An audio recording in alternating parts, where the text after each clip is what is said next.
Okay, hello everyone.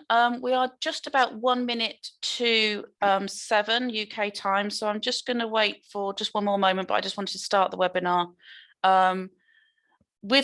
Alongside me, I have Dr. Catherine Friedlander and Dr. Philip Fine, who are presenting later in this lecture series, but today are going to be on hand. They will be monitoring the chat, so just down below on the bottom panel, you should be able to see there's a question and answer forum that you can click on if you want to log some questions. Your questions won't be visible to the other delegates within this, but Catherine, Philip and I will be able to see those questions. And so we will make some time for questions at the end of this session. We're due to run from 7 to 8 p.m. My talk is around 40-ish minutes, depending how quickly I talk. And then we will leave some time at the end for questions if you have them. So as I say, please do put them into the chat as we go through.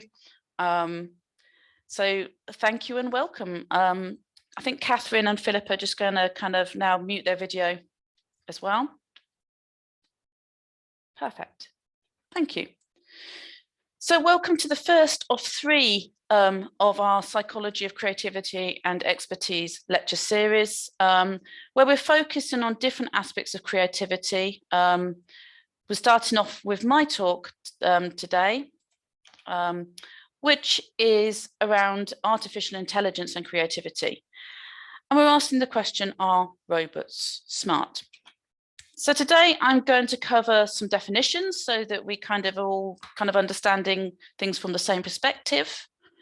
I am going to talk about comparative psychology and the psychology of creativity. We're going to think about the human versus AI and what that means in terms of the current position, I guess. And finally, talk about the 4AI model of artificial intelligence.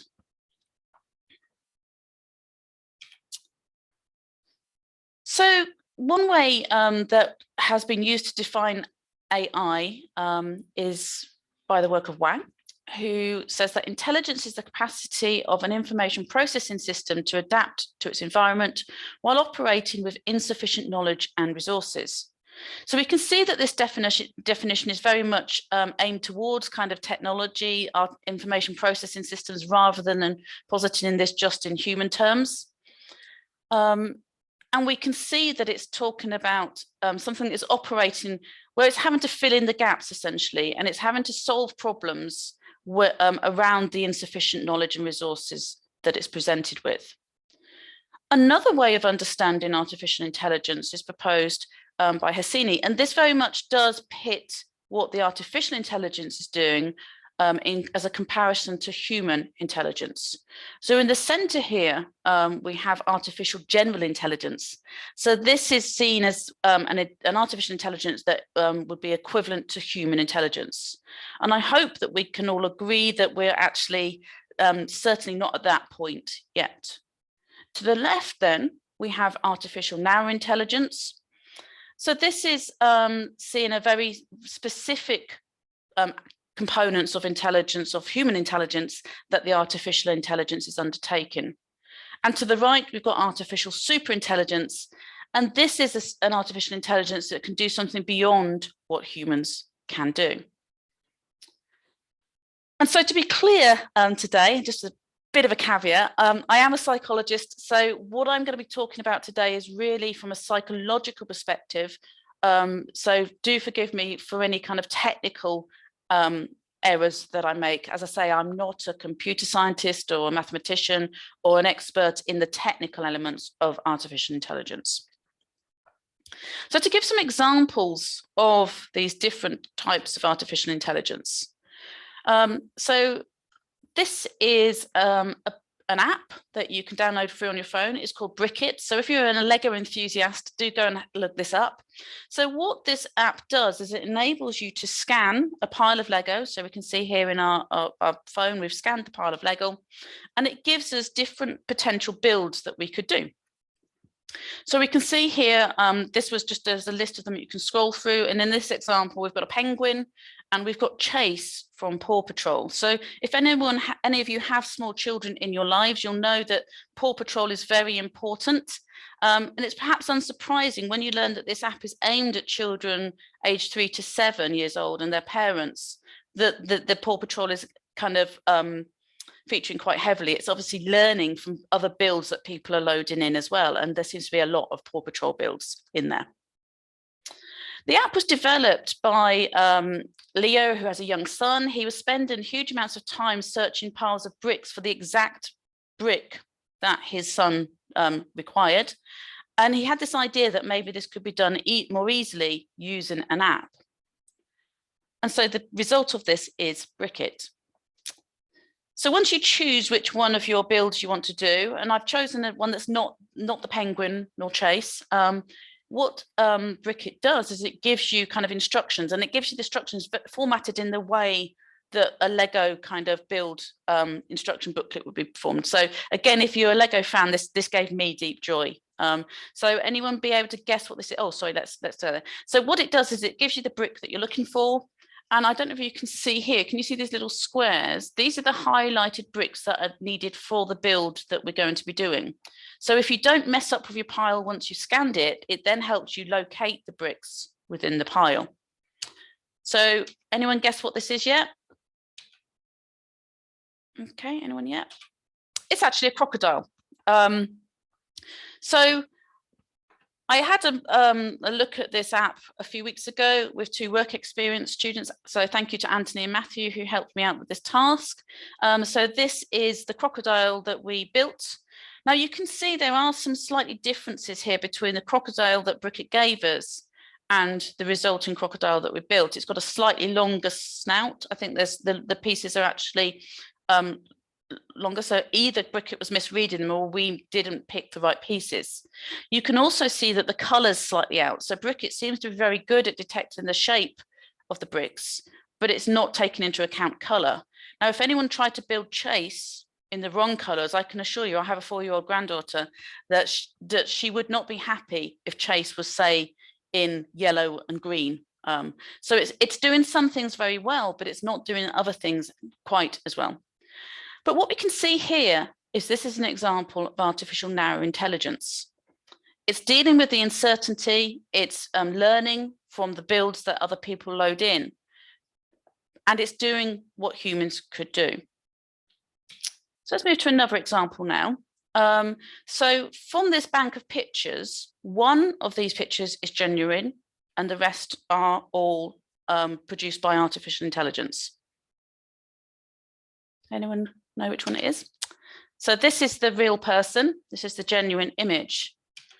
So these images and the content for the site have been provided by a colleague at Buckingham. So thank you very much to Dr. Aras Assad and also to Professor Jazim. So the work that Aras and Saba do is not in producing deep fakes.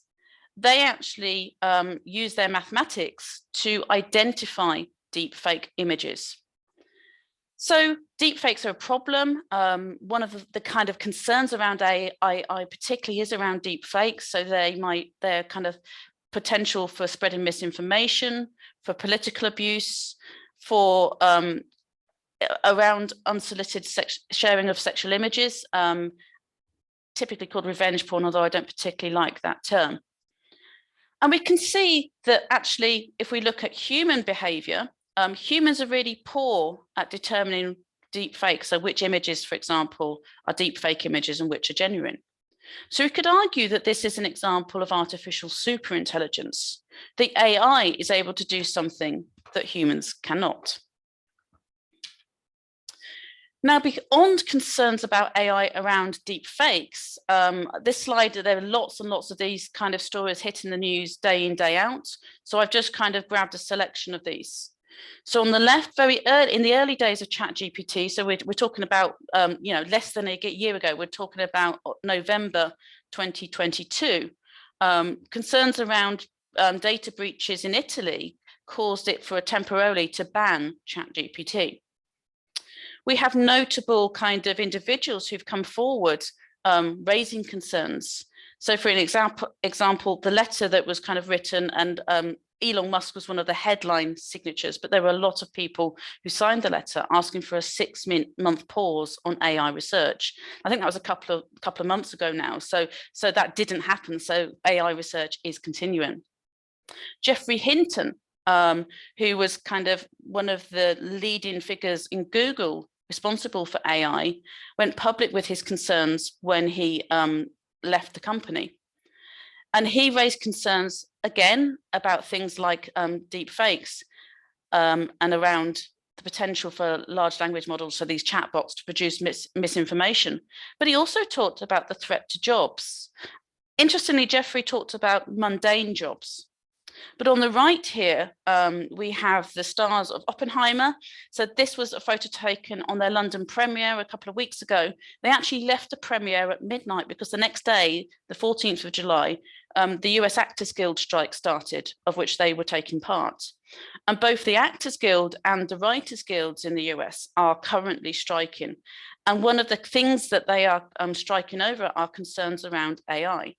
So in the actors' case, they're concerned about kind of payment and the potential for filmmakers to be able to use AI versions of themselves in future work, which they wouldn't be paid for.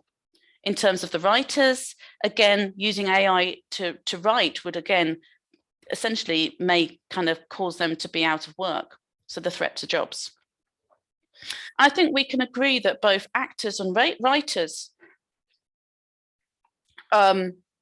both actors and writers, I think they'd be very unhappy if we describe their work as mundane jobs. So we potentially can see that AI may threaten more creative jobs, if you like. So now we've set the scene, let's think about kind of the theme of our talk. So if I was doing this webinar, if I was doing this talk live, so usually I'm teaching students or I'm doing kind of research presentations to a live audience, I would actually use a very low-tech approach, and I would ask participants to say, out of 10, how smart are you? Where sort of 1 is a tin can, and 10 is the most intelligent person on earth, or the smartest person on earth.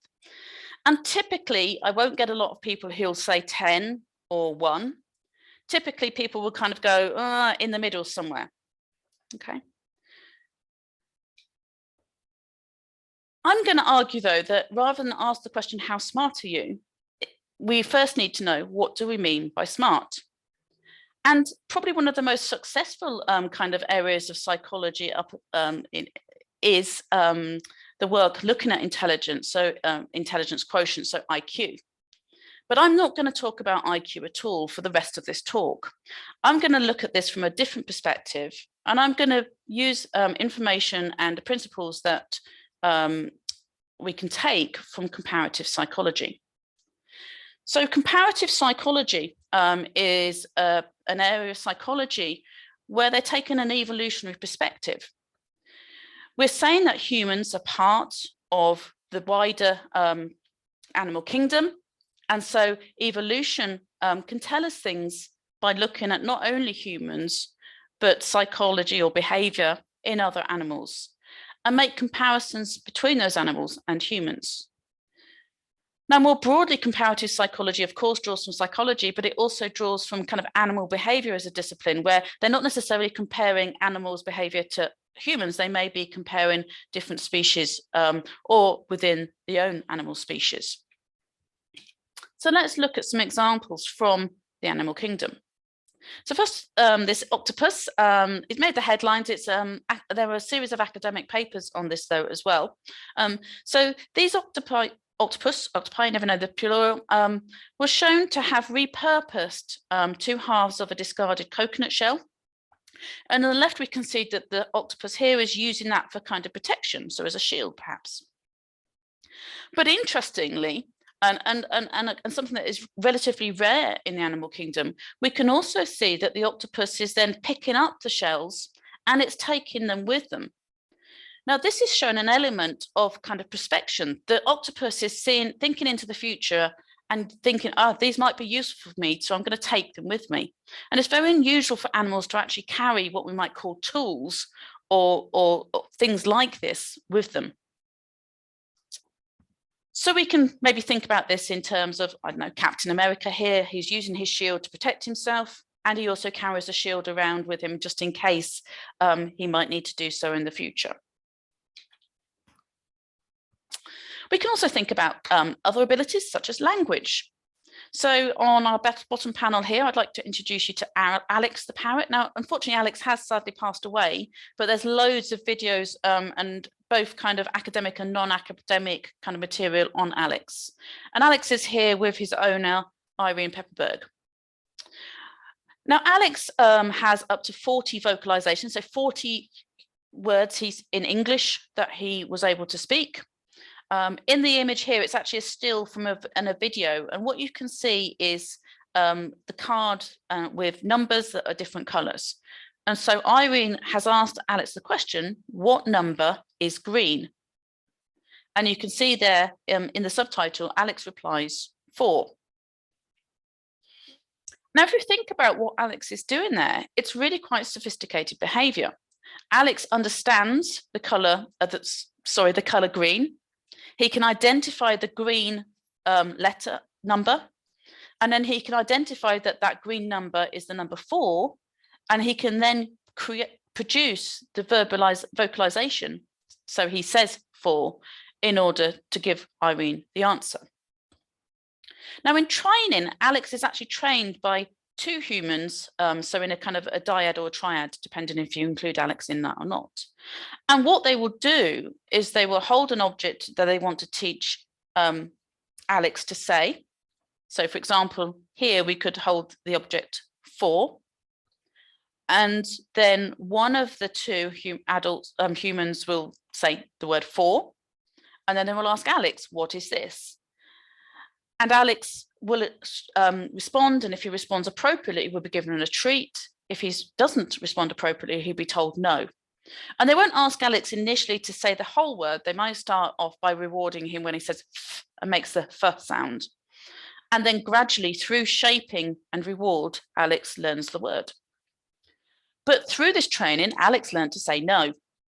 And if anyone, again, has small children in their lives, you'll recognize this stage where young children will just say no to all sorts of things. So Alex would begin to deploy the word no in situations. So, for example, if he didn't think a piece of food was big enough, he would just go, nope, not having it. So again, really quite human-like and quite advanced behaviors. One final example with chimpanzees. Now, chimpanzees and humans have a relatively close ancestor in evolutionary terms. Again, there's a series of studies that look at this. I've picked the clickbait heading one here, chimp beats students at computer games. So here we can see that the chimpanzees are actually outperforming humans in terms of their recall and memory in this particular task. So we can see that this is the experimental setup where the chimpanzee has displayed an array of numbers that then disappear, and it has to then indicate by touch screen the numbers that it had seen on the screen. So this highlights that in some realms, animals exceed human performance. And whilst it might be surprising in something like memory or recall, so the psychological aspects, we see this all the time from other aspects. For example, that sharks can navigate and detect their prey using electromagnetic detection, something humans can't do. So it's actually not that surprising when we think more broadly about animal behavior. Now, putting these things together, we might term this, rather than terming it intelligence, which has all sorts of baggage and some issues, particularly when we look at human, but moving that into the animal realm. Emery and Clayton refer to kind of complex cognition. And they suggest there are 4 elements that we'd be looking for when we're looking at complex cognition. And these include causal reasoning, prospectum. So prospectum is that kind of looking forward in time. So we saw an example of that potentially with the octopus looking forward in time and planning, so taking his kind of defense with him or her. We've then got flexibility, and we saw that kind of in the definition for artificial intelligence, this idea that it can respond to unknown or incomplete information. It needs flexibility to do that. And imagination, again, working through problems in one's mind or not just through trial and error is something that we kind of would value. An early pioneer in animal behavior, Kohler, actually used the terms insight and intelligence, the German terms, for these interchangeably. And insight, in the way that Kohler was using, actually is the way that is framed as creative problem solving. So having an insight moment or a eureka moment is seen as creative problem solving. So we can see there's lots of kind of aspects that are kind of hinting towards creativity being one of those key and fundamental differences that we might think of between humans and animals. So where we see that the animals have very narrow potential sort of snippets of aspects that we might see in humans, our humans are those generalists who can deploy in lots and lots of different situations in flexible and imaginative ways. So if we think about this back in terms of those definitions for artificial intelligence, and we say that, you know, kind of we're looking for the general intelligence of a human, well, again, we don't see that in the animal kingdom, but we do see these snippets through these artificial narrow, so these narrow intelligences, akin to kind of what Hassini was talking about in terms of artificial narrow intelligence.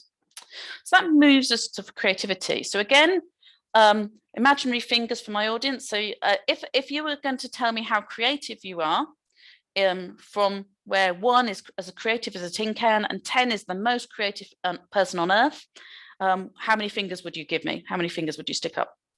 Now, interestingly, unlike the how smart are you question, many people are quite happy to put up a 0 or maybe 1 finger, and they'll go, no, I've not got a creative bone in my body. So they will deny being creative. Again, not many people go with 10, and often people are kind of in the middle somewhere. But we can test creativity, or psychologists do attempt to test creativity in a kind of a more robust way than getting people to kind of just dangle their fingers in the air. Now, a caveat here, and I don't have time today to go into why this is, but one test that has been professed to be a test of creativity is not, as I say, it's not actually testing the full kind of creativity, but I'm going to just demonstrate that with you today.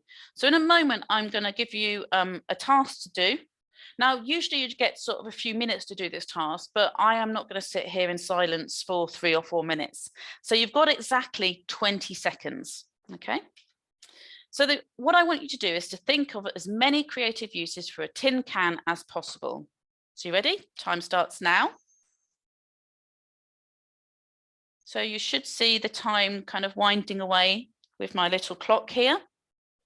All right, you've had half your time. Not long left now.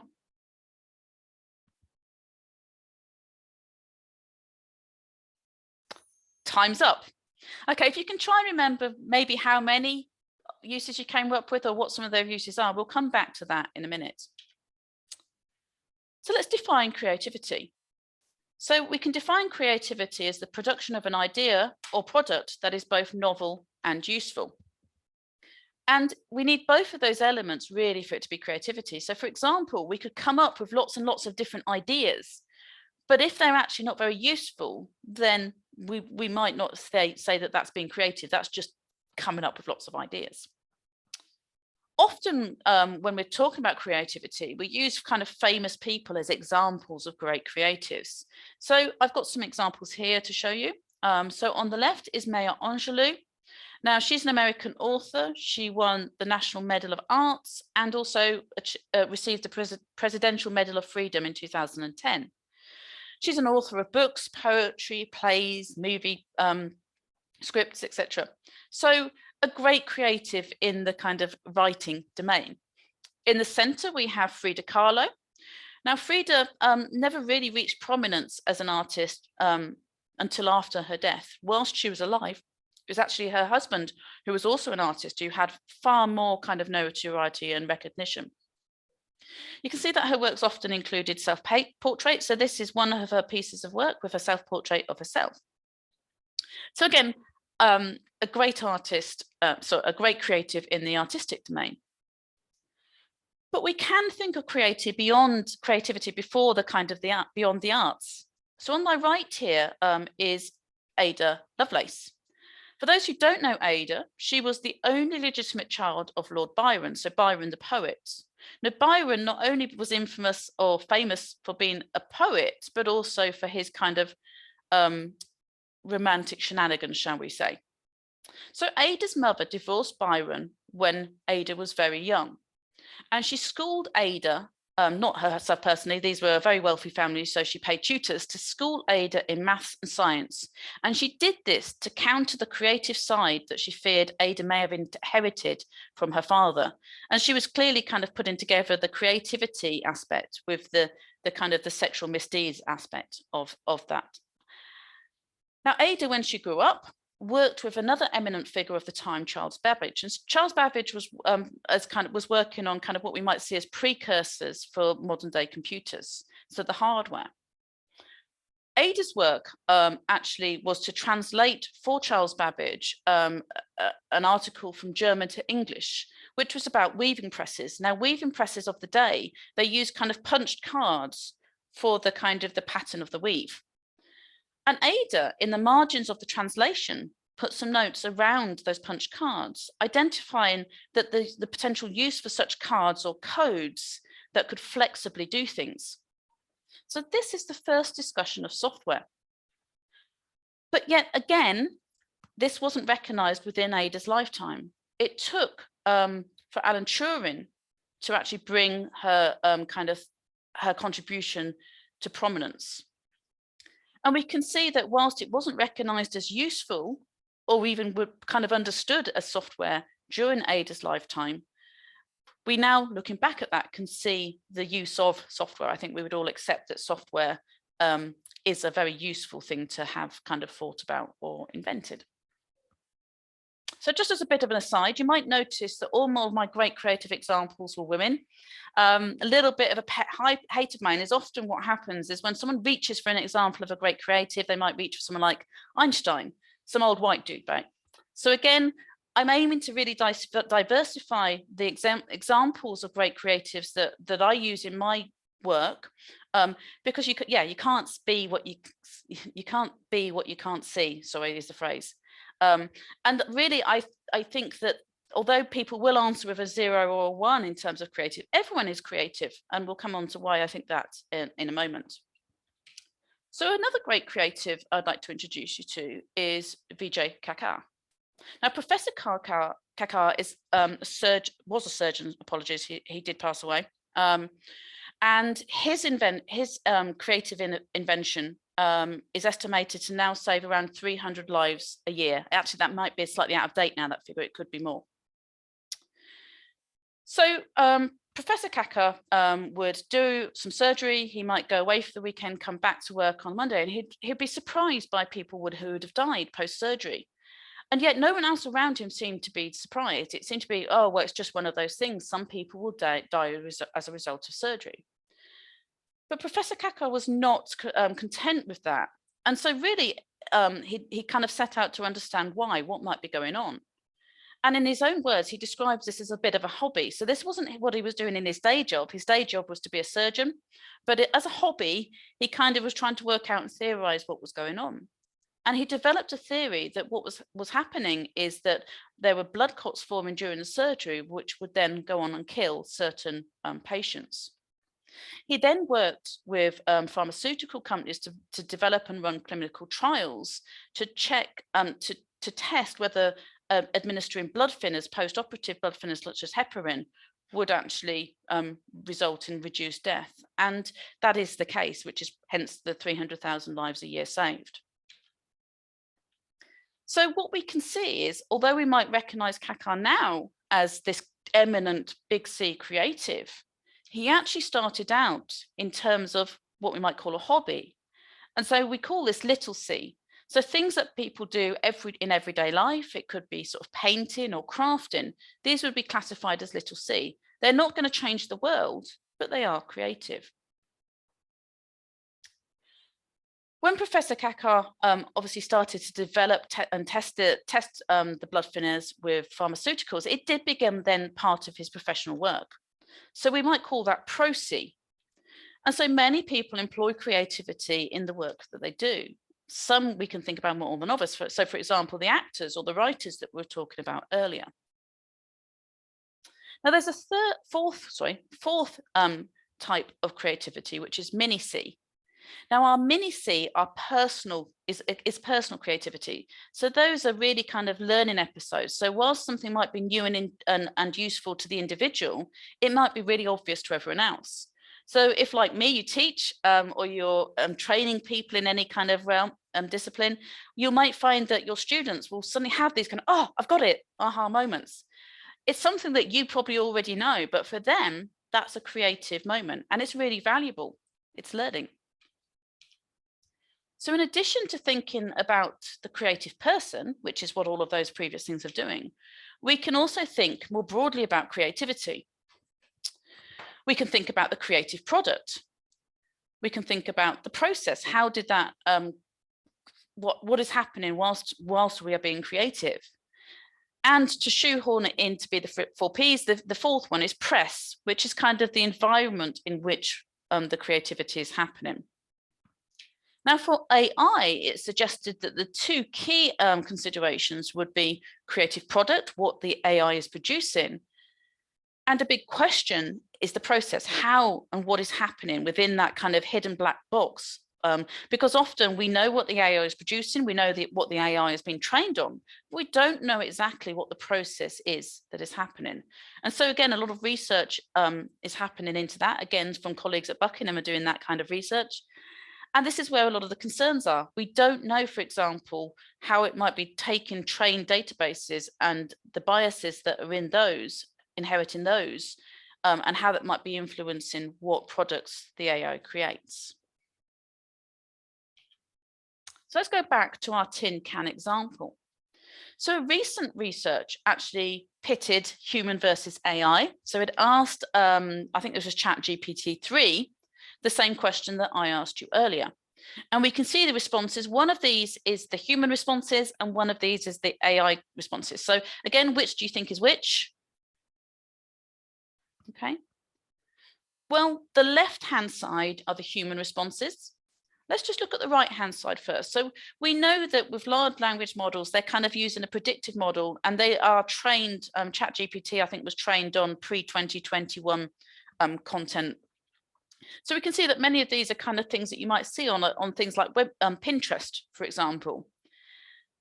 Whereas on our left-hand panel, if I look at the bottom one, so the tin can as a reminder of Andy Warhol, there's quite a lot of steps of thinking there, or what we might call remote associations in kind of the creativity research field. So you're going from a tin can, a tin of tomato soup, which was a prominent feature in one of the famous pop art creations that Andy Warhol produced, hence the reminder of Andy Warhol. Now, in terms of our 4 Ps, apologies, what we're looking at here is the product. And we know that the creator or the person, which is either the human or the AI. We don't know the process. And we don't really know anything about the press. A more recent version of the 4 Ps is the 5 As. I think there's also the 7 Cs, and goodness knows what else will come up in terms of other kind of similar approaches. The reason why I like the 5 As is because of this kind of bottom where it's splitting out the press, it's splitting it into the audience and affordance. So in our last example, where we were kind of to make a judgment over which one's which, we were being the audience. So we didn't produce the creative product, but we were making a judgment around that creative product. Likewise, with my Lego builds, alongside Matthew, who used Brickit, the AI, to build our crocodile, Anthony actually did his own building, and he built a samurai warrior. And in a no way scientific test, we decided that Anthony's samurai warrior was far superior to the AI crocodile. So as an audience, we can make judgments about the creativity that we see. So for example, we can look at human and create an AI-based art. It's not easy to discern AI art from human art. So a project from one of our undergraduate students that was supervised by my colleague, Sofia Petiska, Dr. Petiska, last year, demonstrated that people were really poor at being able to determine which was which. So similar to what we saw in the facial image studies earlier. But when people are told who the person is who created it, or who the creator is, whether it's AI or human, actually the art is then evaluated less favorably when it's AI.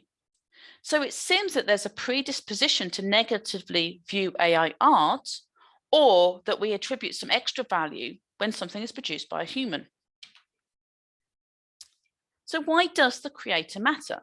So this is a photograph that was the winner of the Sony World Photographs Awards of 2023. On being awarded the prize, the artist immediately rejected the reward. He highlighted that according to the competition rules, he had met the requirement for submissions to be made by using any device. But he then said that the device he had used was AI. And the purpose of him submitting an AI-produced photograph was to test if the competitions are ready for AI challenges. And he was very much arguing that AI is not photography. So here, we're arguing that the creator really does matter. And who makes a judgment whether the creator matters? Well, it's the audience, isn't it? So we have our kind of additional component here, as well as thinking about the product, the process, and the person. So what that leaves is this final aspect, which is affordance. So a recent project looked at artists who use AI to produce art. Now, these artists do something which to me just sounds incredible. I can't actually understand how they do it, because I'm not a coder, and I know lots of coders talk about there's a kind of aesthetic beauty in the code. So they see kind of this beauty in the code. With AI artists that this project looked at, they take it a step further and they actually create the art using code. And then there's a final product that is that aesthetically pleasing image or artwork. Just to draw your attention here to this was the cover of the report that they produced. So on the left, we have an AI produced image, and the artist that produced this didn't use coding in the same way as those that were the content of the report. This artist used the left-hand image as inspiration to build the final image, which is the right-hand image. So in this example, what we are seeing is that the AI becomes an affordance. It becomes that tool with which the human actor or the human person, creator, actually uses to create the product. It becomes part of the process as an affordance. So moving just finally to recent work that I have been involved with. So Dr. Rebecca Marone, who works in the University of South Australia, was running a project. She's a psychologist and she works in a team of computer scientists, and they work within kind of education. So they were running a project in a high school. So these were high school science lessons, and they ran for a semester where for each lesson, the students in groups would be given a kind of technical build kit, so either Lego Technics or similar build kits, and would be working with an augmented reality, Viana, I think she was called, who they could scan in their build and then would be given kind of feedback, and questions would be asked in an interactive way from the AI. And once they had built their Mars rover, the task was they were building a Mars rover. Once they built it and scanned it in, they could then virtually explore Mars on their Mars rover, again, building other kind of scientific knowledge around kind of different aspects of science. So a very kind of holistic scientific project. And what we were interested in after, Rebecca ran some focus groups and some interviews to understand kind of how this might have changed students' understandings of creativity, of creative problem solving, and of artificial intelligence. And to our surprise, the students still demonstrated a real lack of understanding of what AI is in everyday situations. They were not recognizing that that they've been involved with over all these weeks and all of these throughout the term was artificial intelligence. They had a tendency to see AI only as what we might call artificial superintelligence, these big ideas of AI, the things that we see in movies or in science fiction. And this led us to propose that actually we made to kind of shift the way that we're thinking about AI in a different way. And drawing from creativity models that I've introduced earlier, we propose that whilst legendary AI is something that we're all aware of, and perhaps that's something we're also fearful of, what is more important is that we pay attention to these everyday types of AI, these affordances of AI.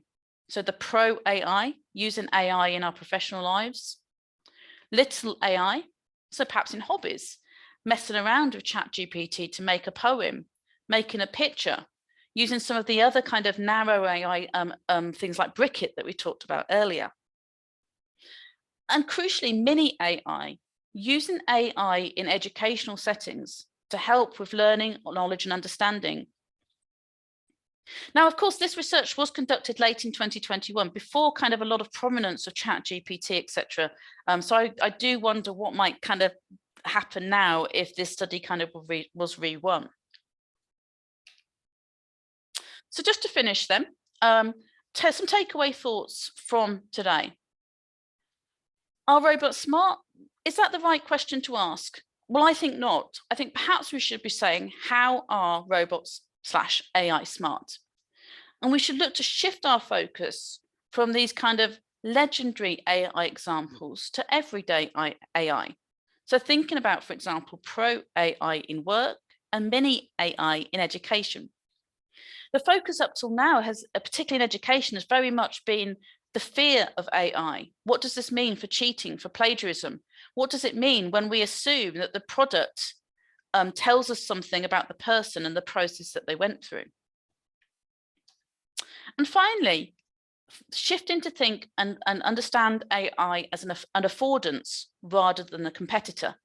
So seeing and thinking about how as humans, we can use AI for good, and how we can develop those key technical skills and understanding. So, and I guess an AI literacy to make us ready for the future workplace, where of course AI is already there. We can't avoid it. We need to now work with it. So thank you very much for listening. I will take some questions and hopefully Catherine and Philip will be appearing. Yes, thank you very much indeed, Jill. Very, Hi. very interesting. Cool. Please do put your questions in the Q&A box. There is plenty of room for more. Cool. Shall I leave my slides up, or shall I stop sharing and just have the three of us on the screen? Probably the three of us on the screen. Yeah, that's okay. There we go. Cool. Brilliant. So if anyone would like to put some more questions in the chat box, that would be great. But let's start with one question, which is, Jill, do you think that humans can be trained to better tell whether a creative output is AI or human? So, for instance, those you showed us, the paintings and the photograph, we're not very good at detecting which is which. Can we get better? I mean, it's an interesting point. I mean, I'm not. I wonder. I mean, the work I think has been done with kind of, I guess, what you might call novice or non-experts, and I wonder actually maybe experts might be better able to perhaps detect something between art. I mean, certainly speaking as a lecturer, where we are now tasked with kind of trying to understand where students' work might have been produced by something like ChatGPT or similar things. I think there are features that when I look at them, I go, that just doesn't feel quite right. There's a kind of an otherness sometimes there. And we've seen that with things like, gosh, I've forgotten the name of it. Is it the Erie Valley? Uncanny Valley. Uncanny Valley. There we go. Sorry, brain freeze. Uncanny Valley, where there's that kind of dip in kind of where if it's something that's not quite human and not quite kind of robot, what is it in the middle? So I think potentially we could, and I think potentially maybe sort of intuitively we might be better at doing that than actually when we try really hard.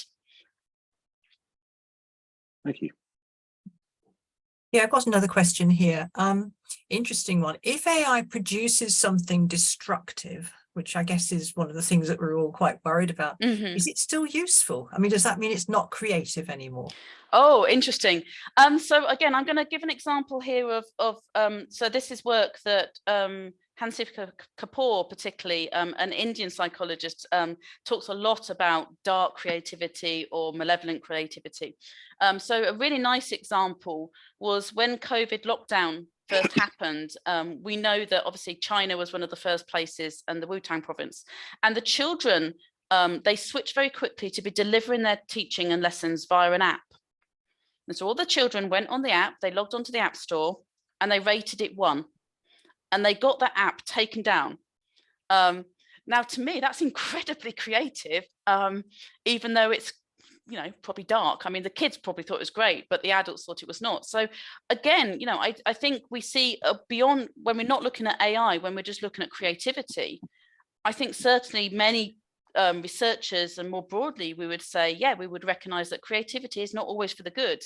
And certainly it can be subjective. If we talk about our audience, then it would depend on what the audience say. We might say something now is good or bad, and we might change our minds down the line.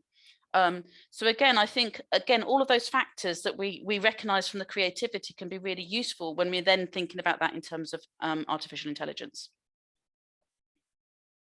Great. Thank you. Another question. I think there's quite a lot of research on creative collaboration, where multiple people will be working together to create some sort of product or output. And I'm just wondering, perhaps this links to what you were saying about affordances, the extent to which AI can collaborate with humans or AI could collaborate with other AI, but specifically how AI can be used to help humans achieve more creative potential. I mean, it's an interesting one. And again, I'm not an expert in kind of how, in intervention to improve creativity. That's certainly not where kind of my work is within there. So I'm sure that there are others who are better able to talk to those specific elements. But more broadly, what I would say is that I think, as we saw with the example of the children, and that the school children, the research there, that before you can do that, there needs to be an openness and an understanding of what AI is. And if we're not even recognizing AI, then we're not getting the potential necessarily from the AI or the partnership. I think the second thing I would say around that is, we're already seeing this in the way that people are working with not just one AI tool, but lots, that, people will be using something like ChatGPT to produce a piece of work. Then they might be using another AI to kind of hide the fact that that's being produced by AI. And so again, it's not going to be just one human and one AI. We've got this range of tools at our disposal. And those who I would suggest are going to do very well in the working environment are those who can demonstrate how they can use those tools to maximum potential for, for example, for their employer to make money or to get the most out of them. Thank you. So I've got a question from the Q&A. AI is the creative production of humans. So to what extent is AI actually an extension of the human brain? It's an interesting one. So I'm kind of answering the second part of that, I guess, more than the first. So I don't necessarily understand all of the first. But I mean, we know, for example, there are examples of AI where it's been trained on particular databases. And if there's biases in those databases, and those biases are humans' biases, aren't they? So, I mean, I think the obvious examples of this are around color of skin, where you see that if an AI is being trained on just lots of images of white skin, then it just doesn't work and perform well when it's confronted with an image or someone with darker skin. So to the extent that if we're saying that AI is trained on things that humans have produced, and so is building on human creativity in the first place, then absolutely this is a kind of a reciprocal relationship. I think I've read recently around some complaints around ChatGPT 4 that it's actually decreasing the output is decreasing in quality. And some of the ideas around that is because what it's doing now is it's pulling from a lot of AI created material. And so as there's this kind of downward spiral of quality, because it's not just drawing from exclusively human quality material. Now, how much I believe that or not, I don't know. And as I say, I'm not an expert in that, but I read that the other day and that made me chuckle. There's another question in the forum. If AI use humans as an affordance, would it mean that it's creative? I guess it would be up to the audience. So the determination as to whether something is creative depends on the beholder. I guess so. Again, if we're thinking about, is it novel and useful? And we're not worried about, well, it depends on how we're defining useful, I guess, and from whose perspective. But I can see that potentially it could be. I mean, I think, again, the term uses humans is doing a lot of work there. And I don't think we're necessarily there yet at the point where we'd be seeing that kind of imbalance in that direction. Again, at the moment, I think at the moment we're fairly comfortable that any AI that was not performing in ways that we wanted to, we could turn it off. So ultimately, the humans are still in control. If we're thinking about these kind of, I don't know, Armageddon scenarios that you see in the movies. But yeah, potentially. And again, humans might be very happy for AI to control it. I might be much more happy. I mean, if I think I've got a reliable AI and it's going to do something and give me instructions or tell me to do something and I trust it, and I don't actually want to have to do all the hard work for myself. So in our Brickit example, I don't want to have to search for all those bricks. I just want to keep the 4-year-old quiet by finding the damn brick. Then I might be very happy to trust that in that circumstance and for AI to tell me what to do. So I think, again, it's about what it's doing, what the possible outcomes and the implications of those outcomes are for me. Yes. I had a very, quick question about Brickit. One thing I didn't quite get is, do you type in what you want it to create? Do you type alligator? No.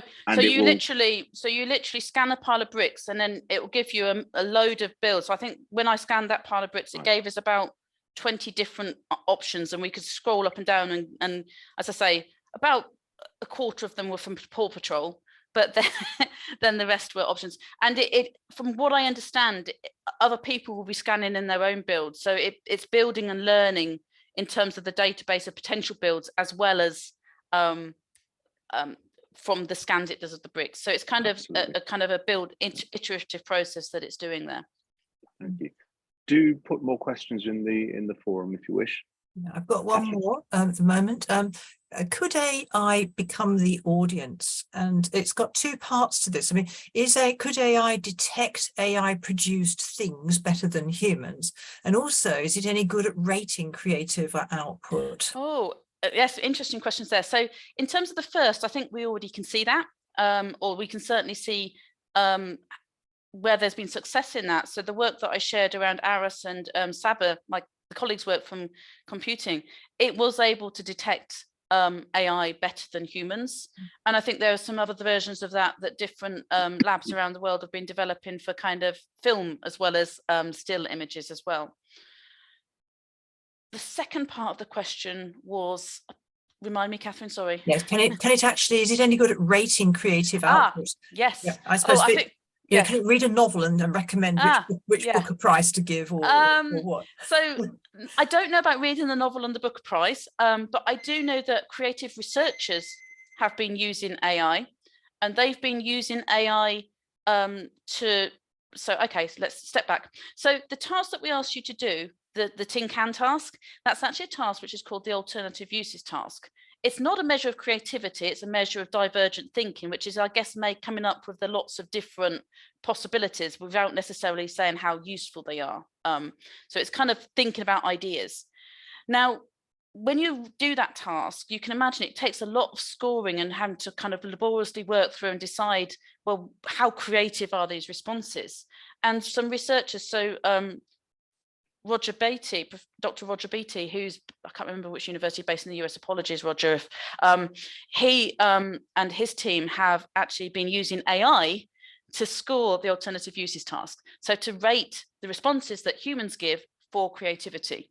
So absolutely, I think there will be cases for that. And again, we already see other types of things. It's not necessarily saying what's creative, but we see, for example, Netflix algorithms telling us what programs we would like based on the programs that we've watched before. So around kind of preferences. So that's not necessarily creativity, but it certainly is able to kind of pick up those things that we like, not necessarily aesthetically pleasing, but that are pleasing to us, and then give us further suggestions. So I think there are things that we could see AI doing. Again, it's what we trust. And I guess it's that kind of, what's the process, what's it trained upon, and what do we actually ultimately want to get from it if it is going to do that.